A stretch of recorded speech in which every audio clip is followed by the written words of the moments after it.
Yo, what's up, guys? We're back, you're back, and we're back in the Bockers. Huge opening night win yesterday. Definitely one of the best regular season Knicks games I've seen in a long time. The hype was real. We're going to get right into it. Dude, I was bricked up that whole game. I don't know about you, but I was bricking up last night watching that game. Dude, just literally a great season opener, a great way to kick off the season. You said it before, you've been saying it again. What is it, 105-0, 102-0, whatever? I know, it keeps changing. It's changing whatever those numbers are, but the Knicks are fucking here. The Knicks are here to stay. Dude, this is no fluke. All you fucking haters last year were like, last year's a fluke. Dude, the Knicks are better than last year. Dude, the Knicks are fucking here, and like, you better fucking show some respect because, dude, they just got all the pieces right now. They really do up and down the lineup. If you're saying the Knicks are overrated right now, you're really fucked when we come down the stretch. You see what we're about. I know Brandon will attest to this too. Probably wasn't as bad as me. We work in Boston, and one of my favorite parts today was wearing this hoodie throughout the day, chirping everyone around. I'm doubling down on Jason Tatum is overrated. He's fucking trash, bro. He's big garb. Dude, and also yesterday, like, Tatum played like absolute shit. I kind of feel bad for the Celtics because, like, if you're gonna rely on players like fucking Langford or Grant Williams to have played the game that they did, like, I'm sorry, Celtics fans, like, this, you're gonna have a kind of the same year as you did last year. Like, I know you got your two superstars there, but like, dude, their team is not good. It's like just not good. Like, the bench is trash. Really got lucky. Should really have been close yesterday. Obviously, a blunder at the end with the defense and stuff, but. Great first game, got the jitters out. The Knicks are resilient, double overtime win. Gotta love to see it. And Celtics are bad, and they're gonna sit here and be like, "Oh, well, we're bad, and how come it was double overtime?" You got fucking lucky on 46 points. Like, yep. I mean, great game by Brown. Not gonna take it away from him, but like, that's uncanny. It's not gonna happen. I mean, he started the game at like 6 for 6. Yep. Like, he's just lucky that he had an on night, and the Celtics should be just as lucky because. Your coach also fucking blows. Yep. Bad. My biggest takeaway from that game is that we're legit. We're like a real team, and we can play both sides of the ball. I mean, we didn't play defense well last night. I think that's something that's going to grow throughout the year. Evan and Kemba both have to work on just basic defensive IQ, really. Yep. Especially that last play in regulation was hard to watch. Yep. But I mean, other than that... I mean, we can spin that into a positive, too, right? Because, like, Tibbs, defensive-minded coach, right? Knicks, best defensive team in the league last year. The fact that we're able to win a shooting match, like a scoring match now, we don't have to only rely on defense. So if there is a couple blunders and whatnot, like, now we have the pieces that can score, and Tibbs is going to get this team into shape, defensively. We're going to be a top 5 defensive team again, without a doubt. Fournier will figure it out. Kemba, who knows? He's a short guy. He's not a big defense guy, but dude, it's honestly just very, very awesome to see. Like, we could fucking win based off of scoring. We couldn't say that last year. We could not say that last year. No, and that was one of my big 3 takeaways of this game was that we can stay in these games because of offense. Mm-hmm. Last year we relied on playing defense and then hoping something went well on our side, or a shot opened up, or Randall made a big shot. Like, the spacing yesterday was unbelievable, and it showed. I mean, Fournier did what he's brought in to do. He might get lit up on defense a little bit, but he's a flamethrower on offense. Yeah. And a couple shots didn't fall his way in the first half. Like, I think he started the game off like 0 for 3. Yeah. It didn't matter. Like, dude, he didn't stop shooting. First game jitters against his old team, revenge game. There's people talking about revenge game for Kemba. That's revenge game for fucking Fournier, dude. That's what I said on the way there. Someone was like, I was like, revenge game for Kemba. Yeah. They were like, I was like, well, also revenge game for fucking Fournier because he's coming out with some of the proof. Celtics fans last year were saying he's garbage. He sucks. He doesn't have it. He was a stat buffer because of the Magic. Yep. Nope.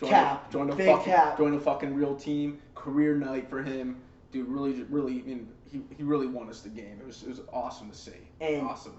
Dude, you know it's the most points by a Knicks player, a new Knicks player in a season opener ever? Fournier? Yeah. Oh, there you go. It's career high, too, and fucking... Is this career high? Yeah, career high. Doesn't get better than that. Yeah. And we're going to talk about staying in that game comes to him. We have to talk about the first half. Or the first half of the first overtime, because that was the All-Star game. Yep. Like, everyone had the green light. Dude, everyone was fucking Celtics and Knicks. It literally just seemed like a 3-point contest for the first 2 minutes of the first overtime. It was kind of unreal, and it was awesome to watch. It really was. But But I mean, like, not to kind of, Knicks once were super jacked up and whatnot, but like, comes the second part of the overtime, and granted, they were all gassed. They were gassed. So we'll leave that as the main excuse. Knicks were stagnant on offense, a lot of one-on-one ball, not a lot of movement at all. We won the game or whatever, and I'm gonna hopefully just say it's because they were all tired. Right. But I mean, it came to show. Honestly, the Knicks lit it up in the first half of the overtime. And I don't think the Knicks or Celtics made a shot, maybe one other shot for the rest of the overtime. Yeah, I can tell you right now. I think no, doesn't include the per minutes, the oh, play-by-play.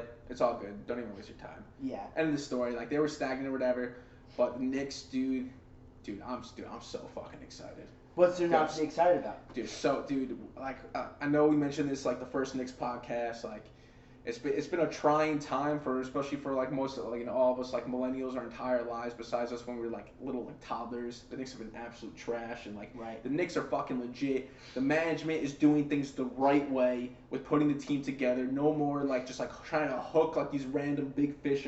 Right. The Knicks are fucking building a program here that's gonna last for years.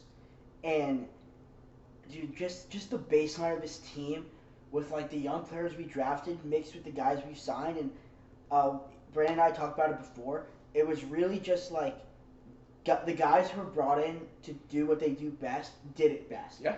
And that's not going to go away throughout the year.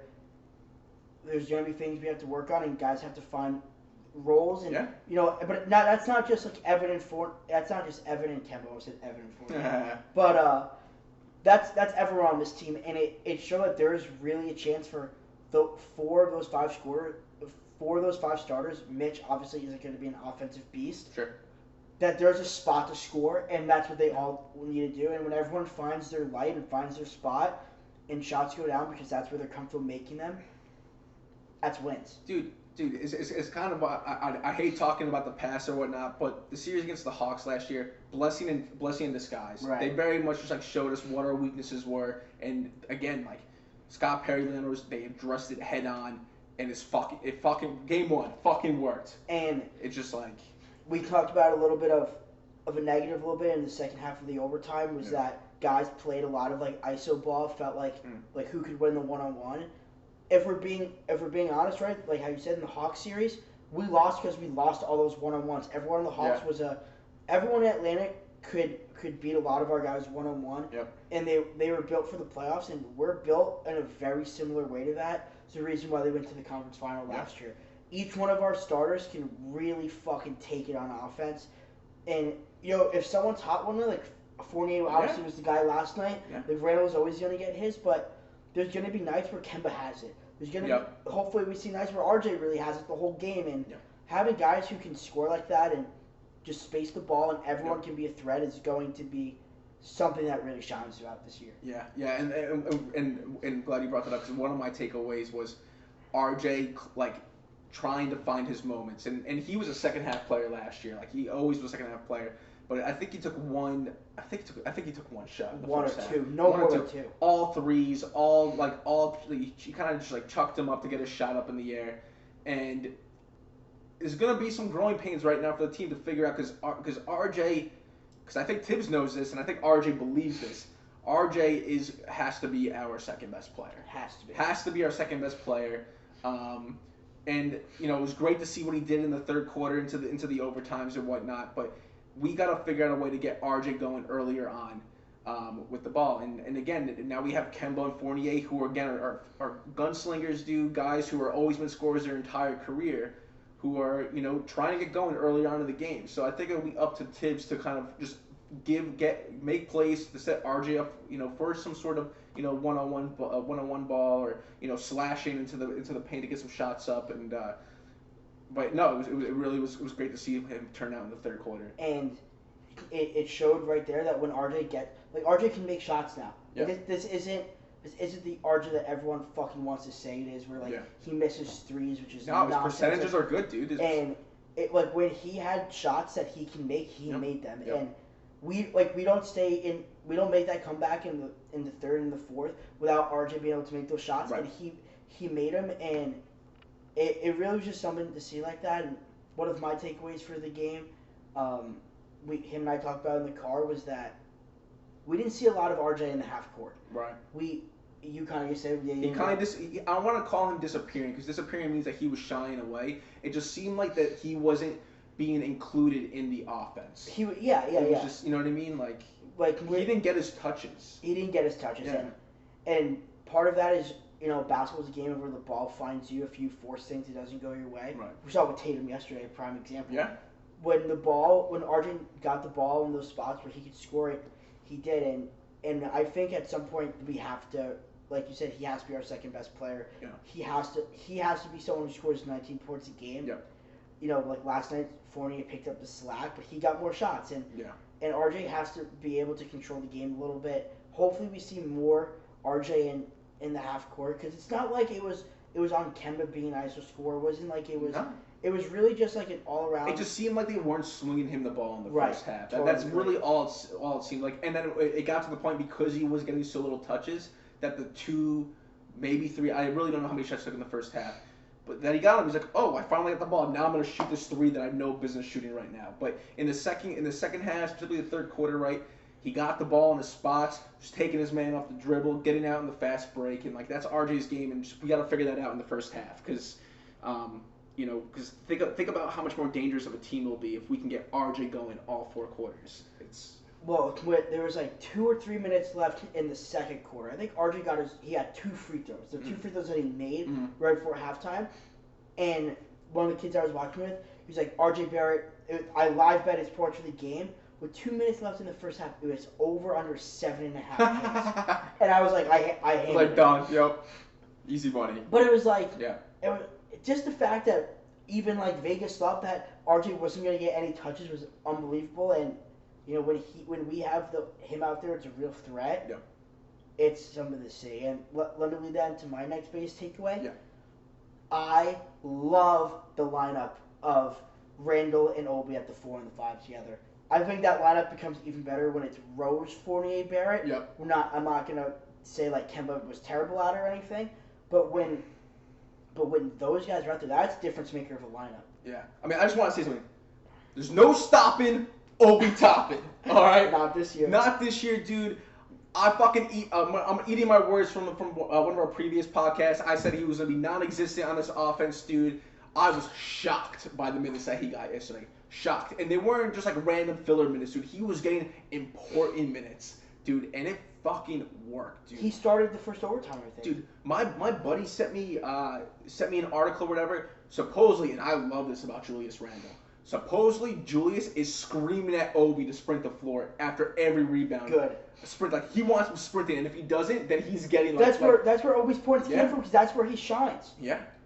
He's an athletic freak, like high flyer, dude.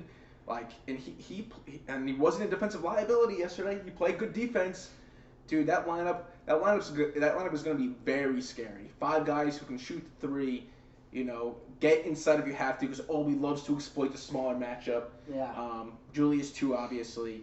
Dude, that lineup looked really, really lethal yesterday. And we only had one. Like Mitch was the only true center there. Like Sims was there, but he's a rookie. He can't play those kind of minutes, right? We don't expect him to.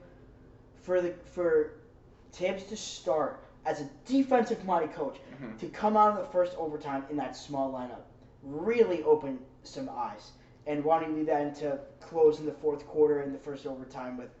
Yeah, that really didn't make sense to me, especially when we had not a significant lead, but it was a basket lead going into the last 2 minutes into the game, whatever it was. You can't be having Kemba in the game there. No. Derrick Rose is just as good as. He's better.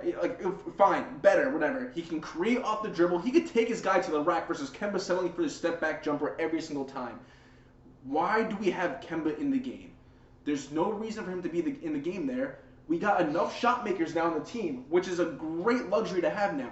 We don't need Kemba in the game to close out, especially when it's time to put up shots. Like, all right, if we're down 10 or whatever, we're trying to get threes or whatever, I can see a reason why you want to keep him in the game. Right. But when we're playing with the lead, we got Derrick Rose, who's a bona fide fucking one-on-one player to start himself, and just a better defensive, bigger player. Not to mention, he gets shots for everyone when he comes. Yeah. Rose, yeah. Kemba's a shooting guard in a point guard's body. Yeah. Derrick Rose has always been a point guard. A true point guard. Totally.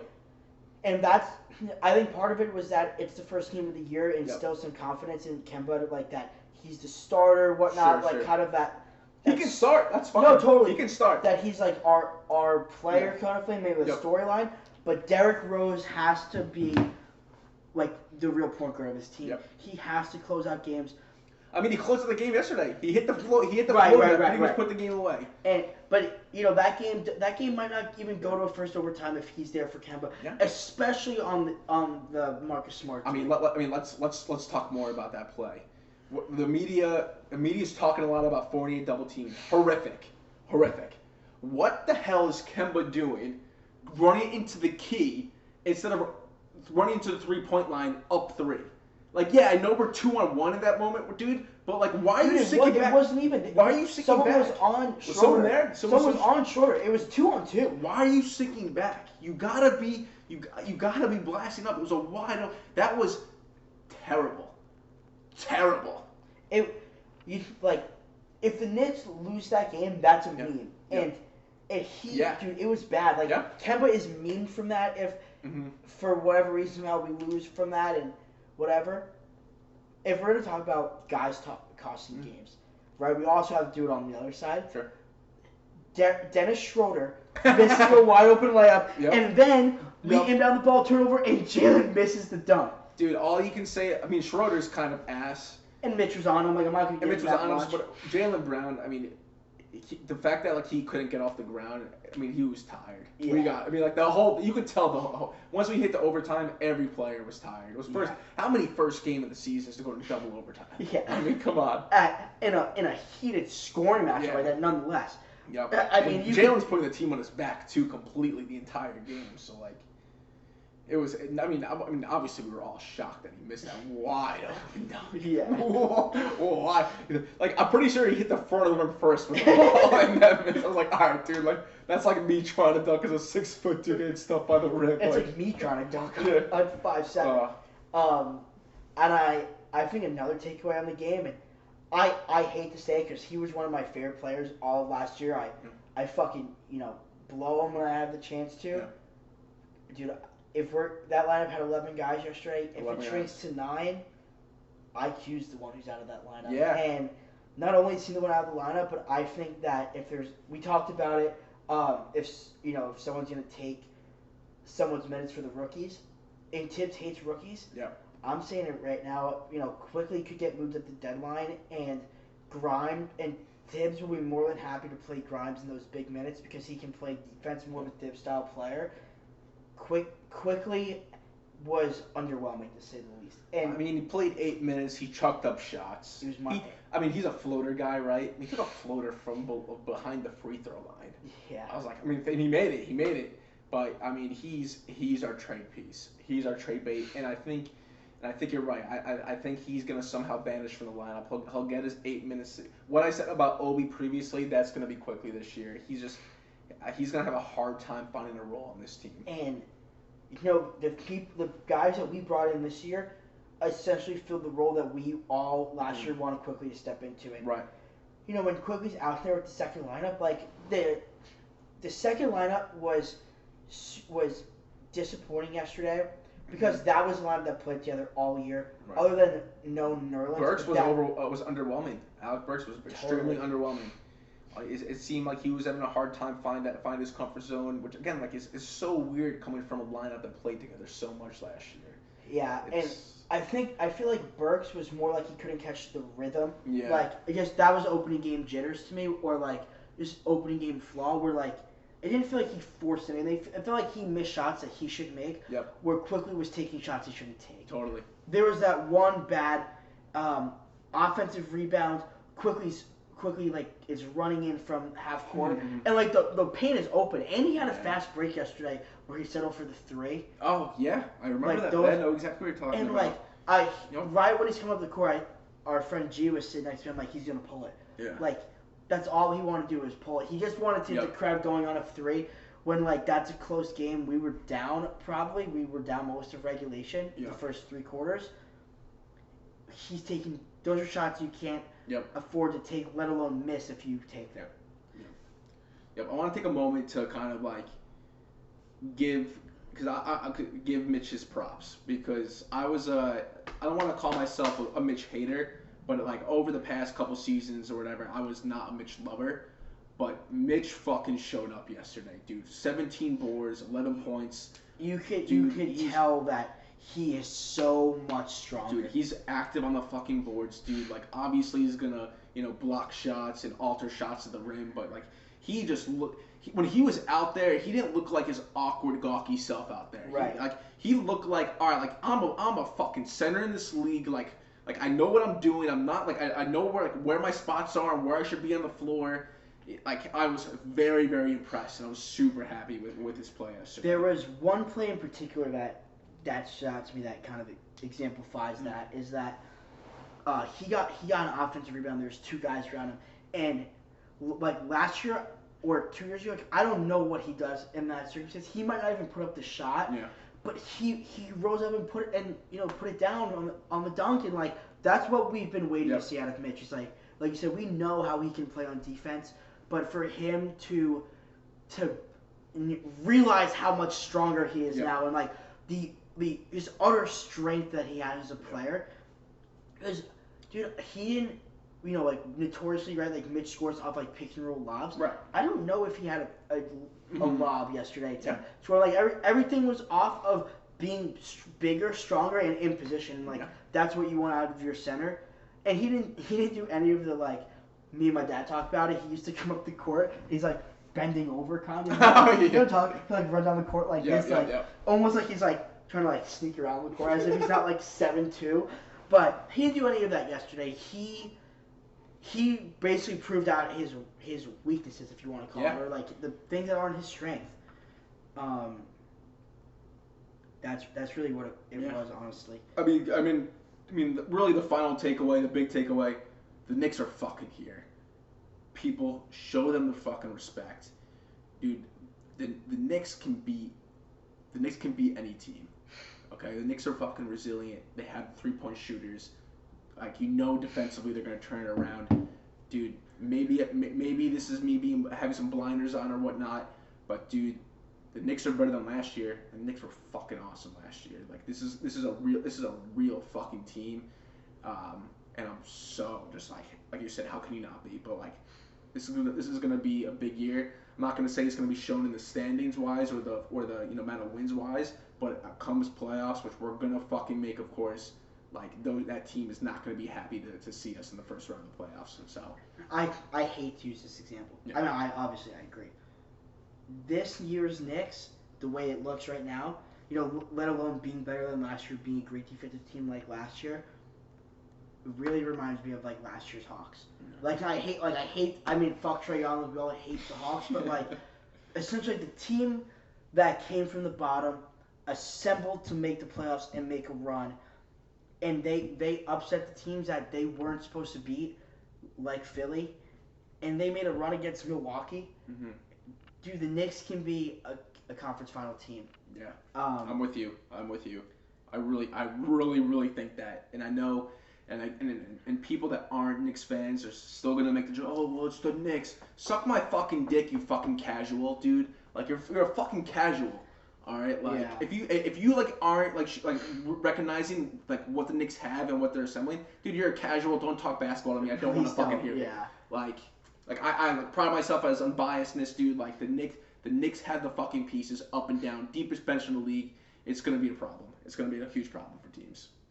And like that, the bench being deep, and we should talk about this on another episode and really talk about why this is such a big deal. But like when that second unit gets its flow, and they get in the rhythm they were in last year, and they play like the team that played together the whole year. Yep. I mean, and we're not going to be a stagnant team like we were when like Peyton was out there with Kemba and Fournier. Thank God. That's going to be where we build leads, yep. and great teams win because they can build leads. Yep. I want to take some time and go over. Yeah, let's go over the schedule a little bit. I want us to start predicting games as they come. Are we gonna start 3-0? I think we might. Well, we're not losing, right? What? We're not gonna lose the whole year. Oh yeah, I'm sorry. 105-0, 102-0, whatever the fucking amount of games is. 150. Well, how many? there's 98 counting the playoffs. Yeah, and the 4 in the preseason. So 102 now. 102-0. It'll probably be 204-0 by the time next year ends. I mean, I think we could go. Yeah. We could win 2 years straight and loss. And next game is against the Magic, dude. They just fucking lost by 30 points to the Spurs. Dude, not only the next game, the next 2. The next 2 games against the Magic. All right. Fucking give them check marks right now, dude. It's fucking over. Dude, we're only opening up as a 6.5 point favorite. I'm gonna throw Millie on. Dude, that. It's over. Dude, another fucking revenge game for Fournier. Like, oh my God. We're going hot. Fournier's gonna fucking crush it, dude. Dude, it's gonna be good, dude. Like, I am pumped up. So that's 3-0 to start. We're not even taking the Magic serious, right? Yeah, we're the worst team in the league. It's fucking over, dude. And then we finally got the Sixers, right? Yeah, you know what? The Sixers are going to be a good team. But Ben Simmons' drama is going to fucking be there. So, like... I'm saying the Knicks beat the Sixers by 25. The Knicks are home, too. Knicks are fucking home. Like, on TNT, Knicks beat the Sixers by 25. Yeah. The first game against the Magic, I say they beat them by 74. And the second game against the Magic would be a little bit closer. By 73, we beat them by. I'm just saying, I'm looking at this October schedule. I mean, like, we're fucking winning out. Like, we're winning out. Like, I'm sorry. Magic. Like, Sixers will be a good game. We're going to fucking win that game. I'm sorry. It's just going to happen. We're home. The Knicks fans are going to fucking get to them bad. Like, real bad. Especially if the whole Simmons drama continues. Then we got the Bulls, unproven. And then we're going against the Pelicans. Zion's out because he fractured his vagina. Dude he also weighs 1,000,000 pounds. Dude, we are coming in hot. We are coming in so hot. The only game soon that I see the Knicks losing is April 10th. We play the Raptors. And that's because we're sitting our players, right? So that's what I'm saying. Yeah, we have to rest for the playoffs. Yeah. That's the only game I see us losing. That would probably be the game where like quickly shines out. We're gonna get back more into this as the season goes on. We don't want to talk too much about that one win, but we're gonna fucking talk it up until we're 82-0 in the Reg C. So, guys, thank you for joining us today. Let's keep backing these Falcon Bockers, and they keep proving every one wrong game in and game out. See you guys next week. Peace. Oh.